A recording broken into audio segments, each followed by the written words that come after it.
Teaching abroad is something that lots of people don't really know about, and that's why we'd like to get in front of people who are kind of education focused like yourselves and kind of demystify the process for you. Teaching abroad has lots to offer. You will have experiences that you will never have again in your life. You'll mature and grow in ways that will surprise friends and family back home. And you'll meet people very similar to yourselves, very similar in mindset, outgoing, adventurous, wanting to make new connections. Matt and I, actually, we met while playing baseball over in Korea on a teacher's baseball league. And yeah, the team itself was terrible. Matt was a hotshot third baseman. And so that's how we met, and it's an excellent experience, but we're here to kind of put it in context for you. Yeah. So like James was saying, you guys might wonder like how we decided to go abroad. And I was a Penn State grad, like you guys will soon be, and I finished with a history degree and wanted to go to law school, and I knew how expensive law school was, and kind of had second thoughts. So I made a transition into doing what I really love, guys, and I love education. I love working with kids. So I went to Cabrini College in near my home.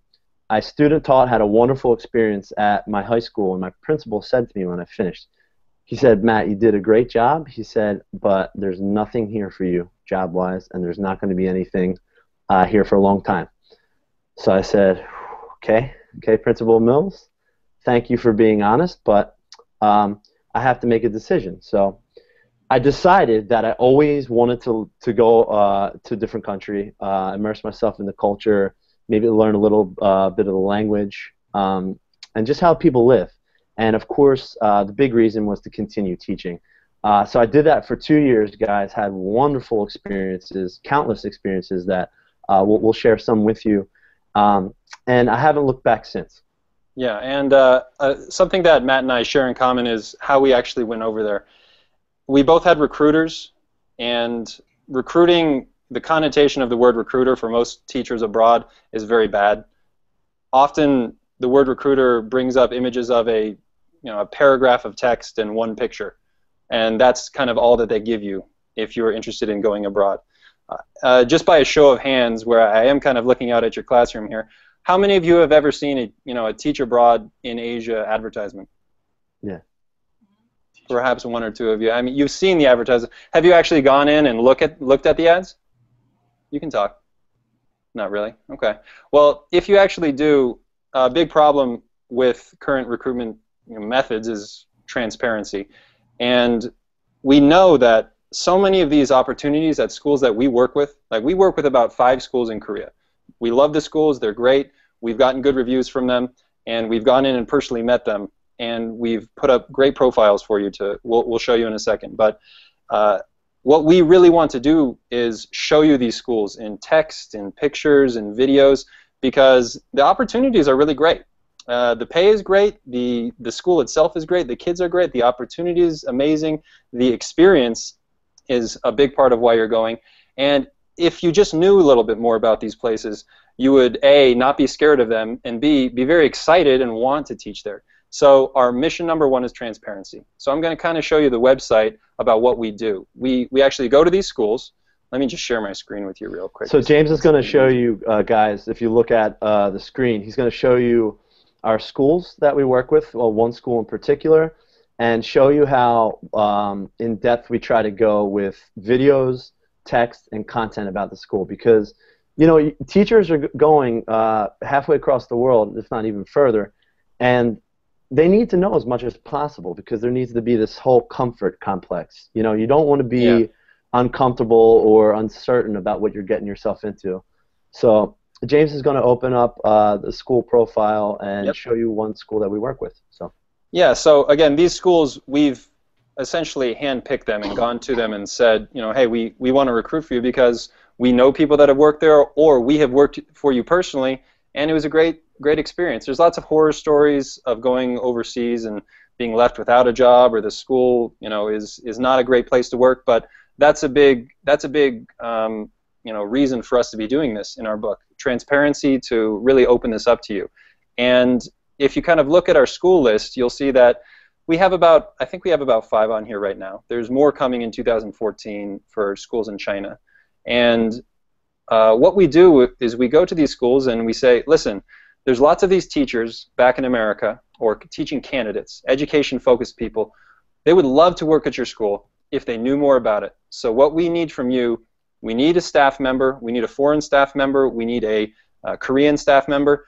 We're going to sit down with you. We need the manager of the school, and we're going to do videos of your school. We're going to do an introduction video. We're going to do an about the teaching video.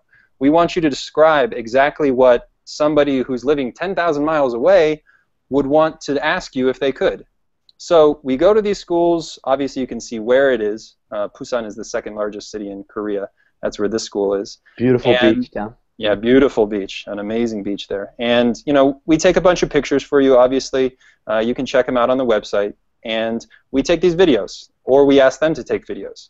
And the videos will give you a great idea of how a school director is, the personality, how the teaching is. We do a tour of the school video, a neighborhood video, anything that you would want to know yourself. Because again, it's a big decision to make, and those old recruitment methods of just telling you about a paragraph and showing you one picture, those methods will work for people like Matt and myself, because we were really excited to go no matter what. But for people that are, fearing the process itself and wondering about career opportunities, it really needs to be, painted out a little bit more. So we make sure to ask everything that you would want to know about the school. You can see is, all this stuff that we've written, daily schedules.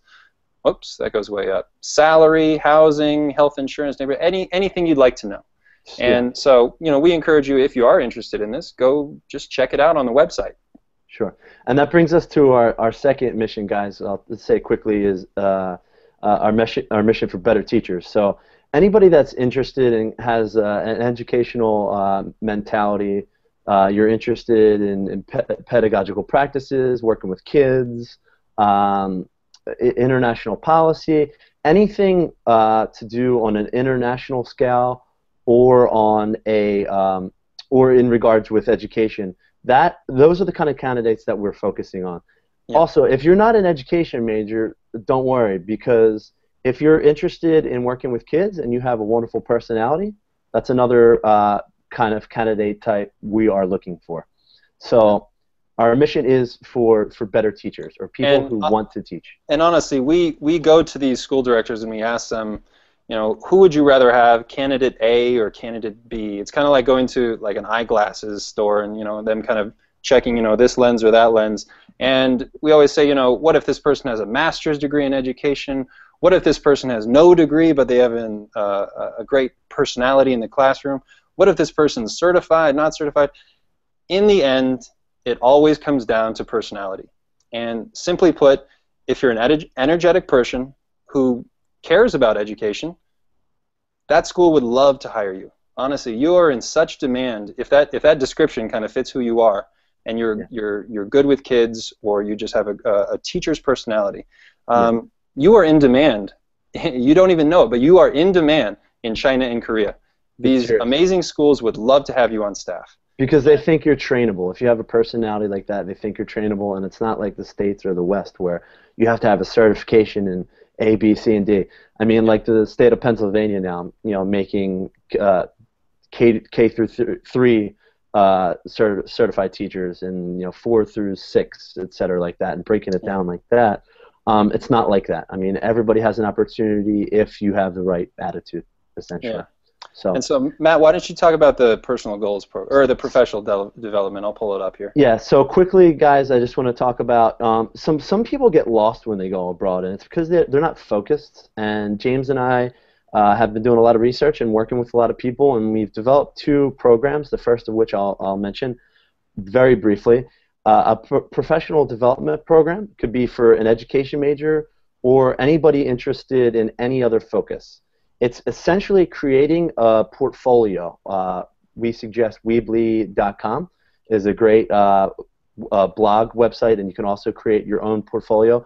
It's to document your experiences while abroad. For example, if you're teaching a lesson, you use American texts in Korea and China, and you're teaching a lesson and you want it to really appeal to a principal, for example, when you're applying for a teaching job back in the States.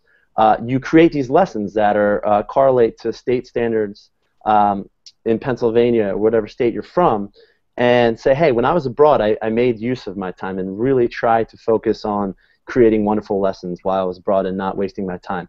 If you're interested in politics or government, you go to political events in Seoul or in whatever city that you're living in and document it and take a video and upload it if you wanted to. So you can really take control of what you want to make of your experience abroad. Yeah, exactly. And the second thing that we want to do for all of our teachers, the second program is a not only professional development but also personal goals while abroad. And the personal goals program that we do, it's very simple. We set you up with some, we discuss with you before arrival saying, all right, so what are some things that you'd like to accomplish while overseas? Some people really just want to make, they want to save as much money as possible. And we kind of gear them towards that in terms of, private teaching, things like that. Some people want to study for a test while they're overseas, a graduate school test. Some people really want to learn the language. Some people want to learn Taekwondo, Kung Fu. Some people want to learn how to cook Korean food, salsa dance. Yeah, don't deny it. James practiced salsa dancing. Don't deny it. I did. I practiced for a month. I also practiced Taekwondo for a month. Yellow belt. One up. Good for me. So these are all just examples of things that I have done, other people I know have done. And the reason we do this personal goals program is because the majority of people that Matt and I knew overseas and still know, they've had a great time. And happy teachers are good teachers. Happy anybody is a good worker. And we want to make sure that you're happy with your time abroad. Occasionally there's a teacher who, they get on the emotional roller coaster of, yay, it's exciting, 3 months, no, I'm homesick, it's not so fun anymore. And most people kind of bring themselves back up because that's just the way it is. But some people don't. And what we want to do, and the reason they don't, is because they're not really accomplishing anything outside of the classroom. And so one of the big tenets of our programs is to make sure that you feel that sense of accomplishment, because and you stay active. Yeah, stay active. So I think, Matt, does that wrap it up with what we want to talk about? That wraps it up. Yeah, guys, we definitely want to leave at least 10 minutes for Q&A. We want you guys to ask any questions you possibly have. Yeah. If you don't, how about Marcy? How about Marcy calls on people just so we're not pointing. Yeah. I don't want to call anyone out. I was wondering, all of you. Are you looking at yourself right now? You. Good. I was just wondering, the schools are all English medium schools, so there's not really any language barriers within the schools, but maybe more so within the communities. Great question. Matt, do you want to do it? Sure. Marcy, to answer that specifically, it depends where you live, but for the most part, you are in a foreign country. Right. But when you're at work, believe me, you won't feel any discomfort whatsoever. The whole focus is on complete language immersion in speaking English. The whole staff that you work with speaks English. Your head teacher speaks great English. Some people that don't speak English like to say some things to you and try to learn, and they also maybe teach you a few things in Korean. It's really exciting, and it's a lot of fun. And I'll add one thing to that, Matt. Yeah, go ahead. If you don't mind. In Korea, you don't need another language at all. I speak more Korean than 99% of foreigners over there. Matt speaks more than 95% of people over there. And we don't speak that much Korean. So that should tell you something. English is widely spoken. They want to speak English. You'll commonly have people come up to you on the subway or on the street just trying to fit some English phrase that they just learned last night into a coherent sentence when speaking to you because you look like a foreigner. They'll come up and just start talking about, they just learned about, how to talk about pets. And they'll just come up to you without knowing and say, do you have a dog? Is it raining? Is it going to rain today? What is the weather forecast? They really want to speak English to you, and they spend more per capita than any parents in the world on education, specifically English education. China's a little bit, real quick. China's a little bit different. You do have to learn a little bit of the language to survive outside of the school, but that's part of the experience.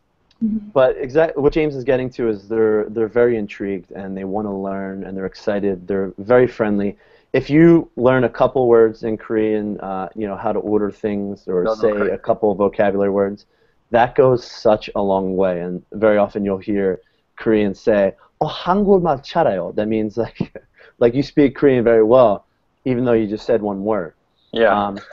But to kind of just support what James is saying, one of my fondest memories was having dinner with a friend of mine, and we were both sitting down when we were eating our meal, and two Korean gentlemen, probably in their 40s, were sitting next to us, having a nice time together.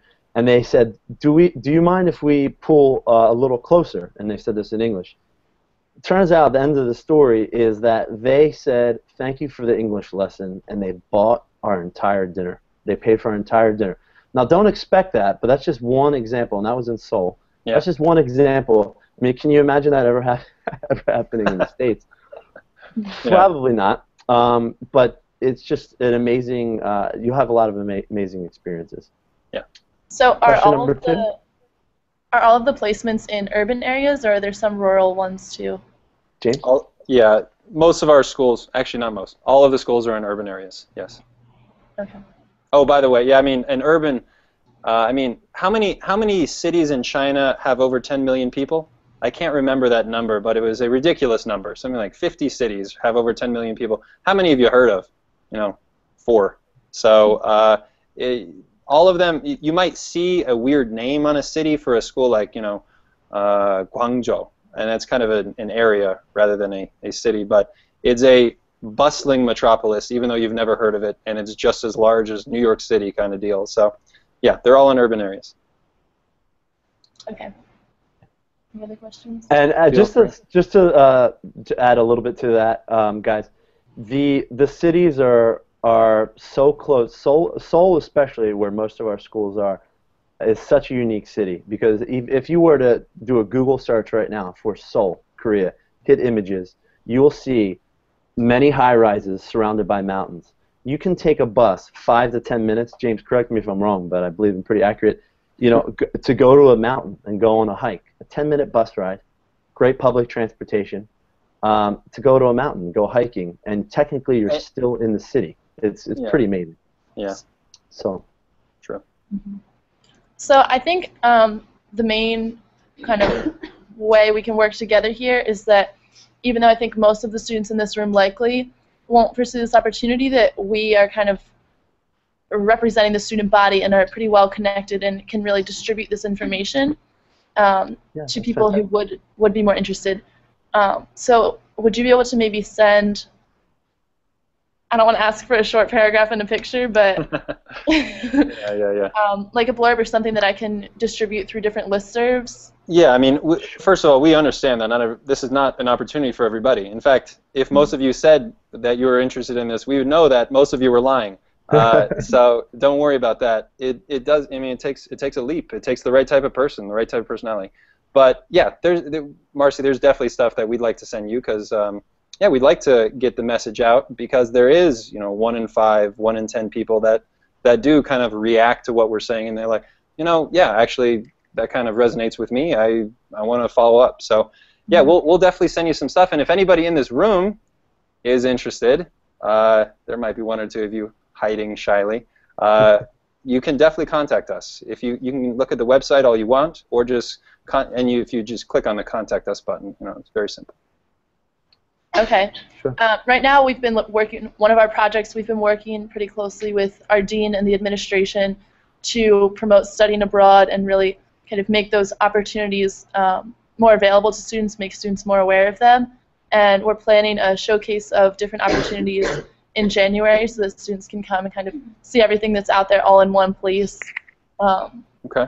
So I'm not sure. I know that you... How about after this we talk a little bit about what sort of materials we can give to you, and also, perhaps, I don't know if there's some sort of, maybe mini presentation we can give again, or a video we can make for you. Yeah, that's something that I was going to suggest, Marcy. We can do a specialized, quick blurb or mini presentation, like within a minute or two, saying exactly what we do. Basically, just kind of fitting it. We're malleable. We can make it however you'd like to present it, to the student body so they can understand it.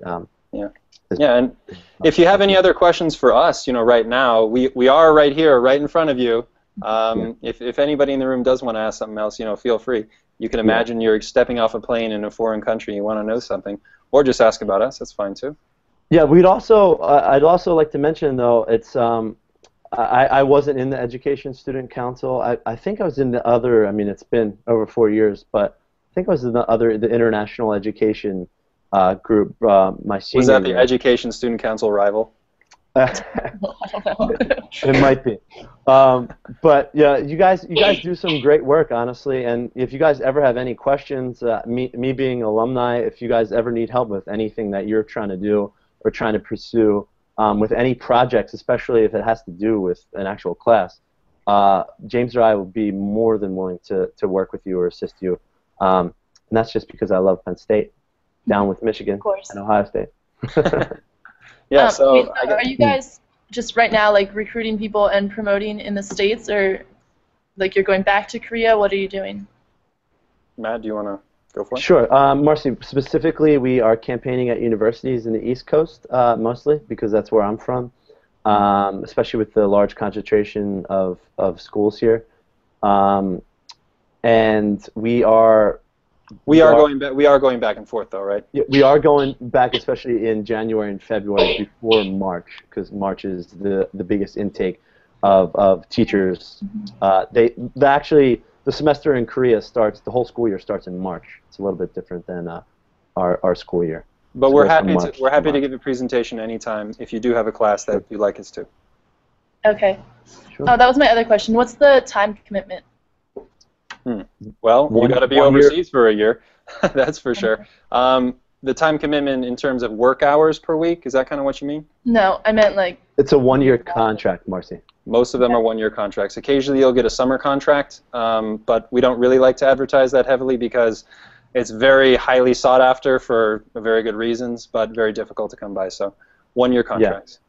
Yeah. And it's great. It's great opportunity for people coming right out of school because they include round-trip airfare. The schools we work with, just to kind of briefly answer your question a little bit more, they offer, it's 1 year, they offer round-trip airfare, they offer a severance pay at the end of your contract, they offer a national pension plan, the Korean government, for foreign teachers. Free housing? Free housing as well, which is huge. I mean, that really affects your ability to save. Think about it, you're not paying rent for 12 straight months and you get your own studio apartment. And also you get paid a salary each month, and it's pretty decent. So public transportation is incredibly clean and safe and easy to use. So there's a lot of great benefits coming out to Asia. Yeah, we could talk to you all day about this, but we won't. But you can check them out all on the website, all the benefits and salary and things like that. Mm-hmm. Sure. All right, well, I'll definitely be in touch then about just kind of putting something together to further promote this and kind of Great. spread it. Awesome. We'll definitely be in touch. Thank you so much, guys. I wish you the best of luck with the rest of your school year for those seniors and for juniors and underclassmen. We really wish you the best of luck. Yeah. Awesome. Have a great year. Thanks, guys. Thanks, Marcy. Bye-bye. We'll be in touch. Yep. Thanks. Okay, bye-bye. Bye. Bye, guys.